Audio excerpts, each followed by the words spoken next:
a show. It's a podcast show. Welcome to the Julie Cross Podcast Show. Empowering, energising and entertaining.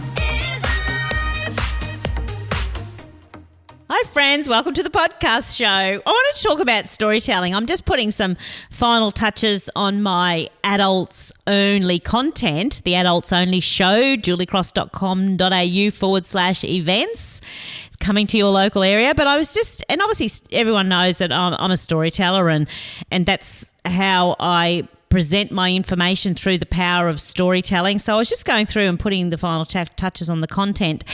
But I was also then reflecting on recently when I worked for an organisation, and a gentleman kind of said to me, "Oh, Julie, when you do this group, could you please share this story and that story and this story?" You know, knowing of the impact that those stories had had on him and what he wanted his team members to get, you know, the lessons he wanted them to get from those stories. And then recently at the National Professional Speakers Australia Convention, where once again there was so much focus on the power of storytelling for us as speakers when we're delivering from the stage. And then we know that in social media marketing that we inspire businesses to use stories around their products because stories sell. Are we getting this yet? Because we have lost the power and the ability and the art to tell stories. So you think about it right back from, well, let's look at our, you know, our traditional landowners. The power of storytelling was how they passed on lessons to their children and learnings to their children. And we know that in school we learned about Dreamtime and I remember being mesmerised by those stories. And then I remember, parents telling us stories about them growing up, and I watched my children as they heard those stories and my nieces. I remember once we were sitting around the dinner table on holidays and we were all telling stories about growing up in the country in the bush and brothers and sisters, and my nieces were sitting there listening to these stories that I was telling about my brother, and they just delighted in them. And at the end they were like, "Could you tell us some more stories, Auntie Julie? Could you tell us some more stories?"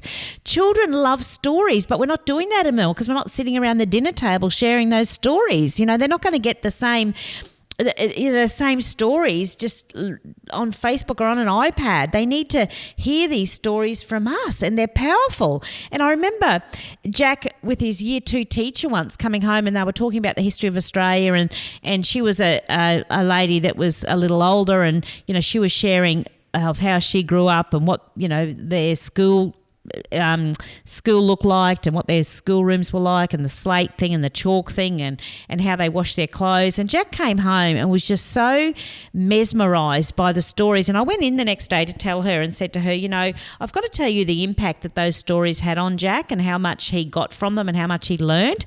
And she said to me, "Julie, and I'm just so sorry that with our focus on curriculum these days and the things that we have to focus on, that we don't have time to tell those stories."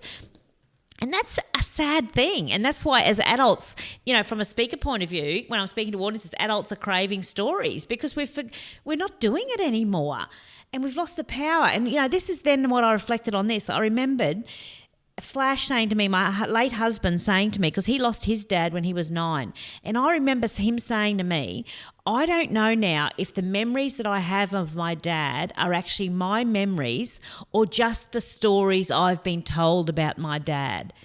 But that's how important those stories are, because they are his memories now. And then I remember Jack saying to him once, it was on his dad's birthday after we'd lost him, and we went out to celebrate his dad's birthday, and I said to Jack, "Tell me about one of your fondest memories of Dad."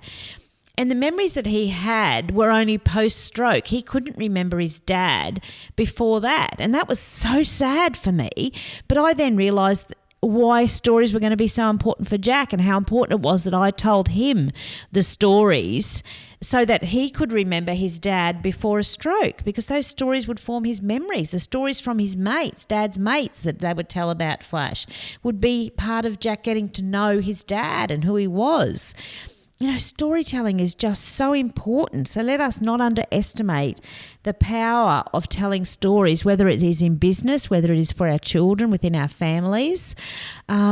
Stories, we've got to tell stories, share those stories. And so often on Facebook when I go, there's just one little story I might tell, which I start to think is just a stupid little boring story, and then I share it and it becomes one of my most powerful posts, because people get lessons out of the stories, because stories, I think it was Brene Brown that said that storytelling is sharing data with soul attached.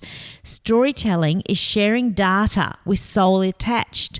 So when you want to inspire your team to own a vision in your workplace, then do a story around that.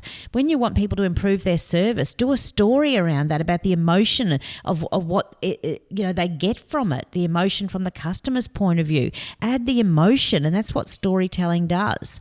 So let us embrace the power of storytelling, and in any time you can, find a story. If there's something you want to teach, tell the story around the data, and you will get people on board, and people will be listening, and you will make a change.